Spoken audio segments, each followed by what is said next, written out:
Good morning, you beautiful people out there on YouTube and Facebook. Man, I didn't even want to do this morning. I'm just telling you the truth. I think I'm going to pray this morning. I don't know. I don't even really want to go to this job. I got an attitude this morning. Honey, did you put my mints in there? You forgot them yesterday. My breath was kicking all day long. I got attitude.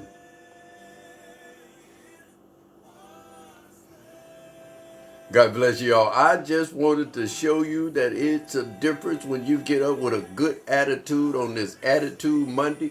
You have to make yourself sometime snatch up to another level and say, good morning. You ever seen, used to work at Walmart years ago, and I would see the girl that worked at Walmart arguing with her boyfriend or her husband or her fiance or whatever it was. My God, and I would see them arguing. You could see them pointing fingers and carrying on, and she get out of there, put her lunch up, go punch in, come back up to the front. Good morning.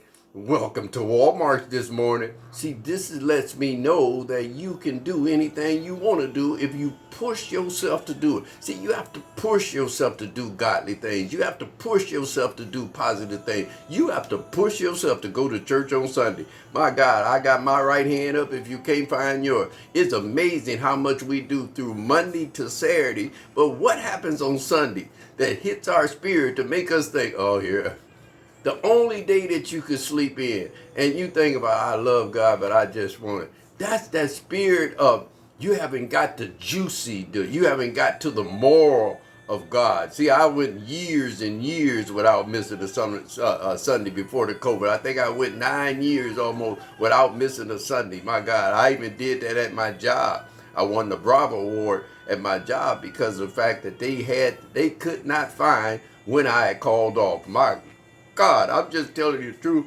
so the truth will set you free. I love in Matthew chapter 5, it's telling me that what I am doing is similar to Jesus Christ. I think this is why I feel so excited. You apologize, I'm excited this morning. Let me woosah. Did you have some coffee today? Get yourself a drink of coffee. See, I have to calm my man part, my natural fleshly part down, because when I'm giving you guys the word, God is a helper, y'all. I don't know what I'm doing. It's through the grace of God. I came off the streets doing this. I only been doing this about 9, 10 years now. Hey, but I do know one thing. I know when something work and when it don't. Come on, you go in and turn your light switch off and you come on and you say, hey, with a light and the lamp is not broke, it's the bulb. The first thing you would check is the bulb. Now, if you take the bulb, go to the store, get you a bulb, a 40-watt bulb, put it back in there, screw it up, and hit your thing. Now you have to figure something wrong with the lamp, if that make any sense. But I know this work, so I know when I'm telling you something about God, I'm not playing with you. It works. But I love this text in Matthew chapter 5. Is it okay if we just rumble around a little bit today? Because I can tell you, I'm lazy today and I might catch attitude. Here's the thing. When I tell you don't take attitude, I got to talk to me before I tell you. Because the Bible clearly states in Matthew, it says, how can you help your brother that got a little sawdust in their eye? And you trying to help them, but you got a whole 2x4 hanging out of your eye. Is that good news?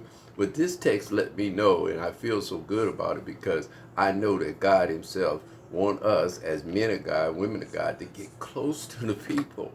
Sometimes I can't preach to you from the mic to your seat because soon as you leave, you talking about, hey, did you bring that blunt?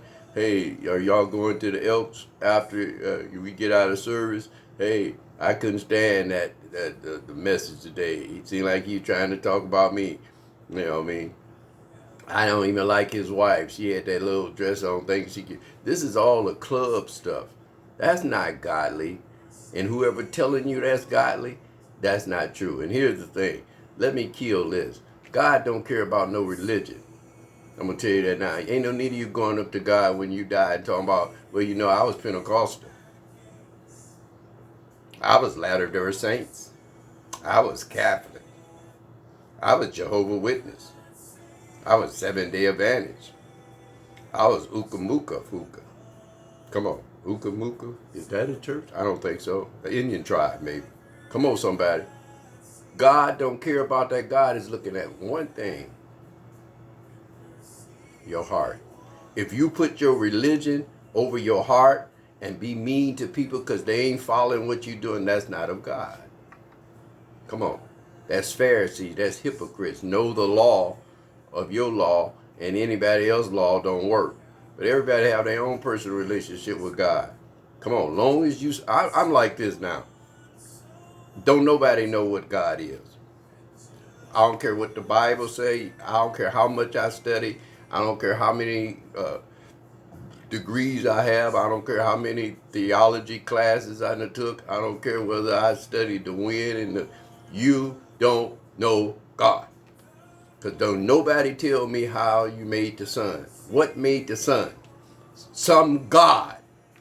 And it was not us.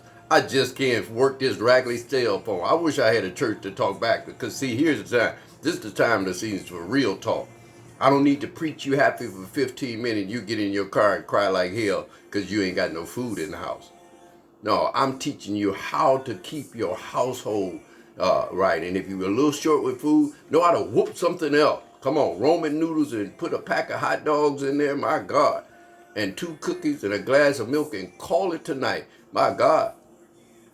Start learning how to cook and stay out of them fast food restaurants. You can save some money. That meal ain't going to help that baby. That baby eat that and 10 minutes later, 20 minutes later, he talking about he want a snack. So you put some neck bones in there, cut up with some potatoes in there, and a piece of that Jiffy's halfway sweet cornbread, let make him think he eats some cake. My God, and a good glass of milk, and my God, rub his head, put some baby oil on him, fluff him up, put some baby powder on him, change the little clothes, wipe that little milk off and under his neck. I wish I had a church to talk back to me. That little mug sleep, you have to wake, you have to push it, make sure you okay. 8 hours been asleep. Come on. We talking about, I could just rumble so much. We talking about, we got to get God back in our households.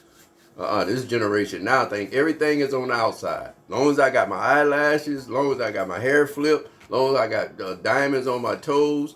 Come on. Couple old fake rings on. And I got my car out there all shined up. Got my sunroof, got my gloves to put on. As long as I got all that material stuff looking like that, I feel like I'm doing something. But baby, there's a mirror. And that mirror is the one that line all of us up. Because one thing about it, you can't look at the mirror and not see you. Woo! I felt that thing right there. You can't look at the mirror and not see you. And the mirror gonna tell you everything about you that you lied about the outside. But God is trying to find your inner being, your heart. And that's what he's gonna judge about. He ain't gonna judge your car. He ain't gonna judge that raggedy house you just bought. He ain't gonna judge your money in the bank account. You're going to leave all that stuff here for somebody that you don't even like, going to use all that stuff. I wish I had a church to talk back to me. Woo!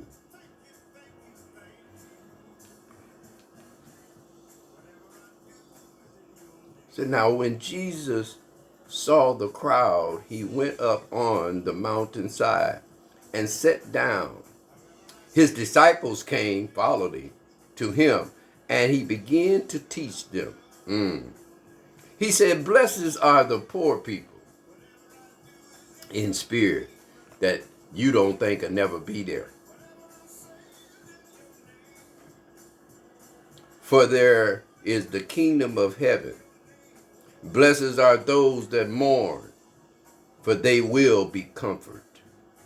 Blessed are the meek, for they will inherit the earth.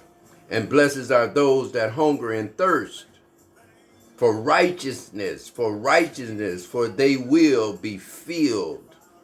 If you search out for righteousness, he will fill you up with him. So whenever you need some help to preach to somebody that's in need, he'll fill you up. My God. And blessed are the merciful, that you have mercy for people, for they will be shown mercy. If you give out mercy, you will be shown mercy. And blessed are the pure in heart. No, I love you for real. That's pure. My God. For they will see God. And blessed are the peacemakers, for they will be called children of God. Blessed are those who are persecuted. Oh my God. Blessed are those who are persecuted. You put out the love to them and take them to work and kiss on them and buy them things and picking up when they coming from the club and helping them out much as you can and paid their rent money. My God. Blessed are those who are merciful. Blessed are those who are persecuted because of righteousness. Wow. You want to do right and they persecute you. For there is the kingdom of heaven. And you can go on through this. It's just so much. But I advise you to read that Matthew chapter 5. It will take you another level on this Attitude Monday. Listen, don't have no attitude today like I did when I first started on the program. Change that. Push yourself up to another level. Square your shoulders up. Walk in that place and say, hey, I'm buying coffee today. I know he don't like you and she talked about you and whatever. Come on, somebody. Call that family member today. Y'all ain't talked in 6 years. Come on. Don't you? That is your daughter. That's your son. You got to get that straight. That's your brother. That's your sister. That's your mama and your daddy. Come on. You got to get that right. Least be the bigger person and go to them and say, listen, let's squash that. We getting ready to come on a new year. Let's go into a new year without no animosity with nobody. Start off there, then leave people's business alone for 6 months. Take care of yourself. And for 6 months, leave other folks alone. Mama used to say, that's a whole year. You guys be blessed on this Attitude Monday. Don't let your attitude take your attitude from you and who God know who you really are. That makes sense. I love y'all. Be blessed.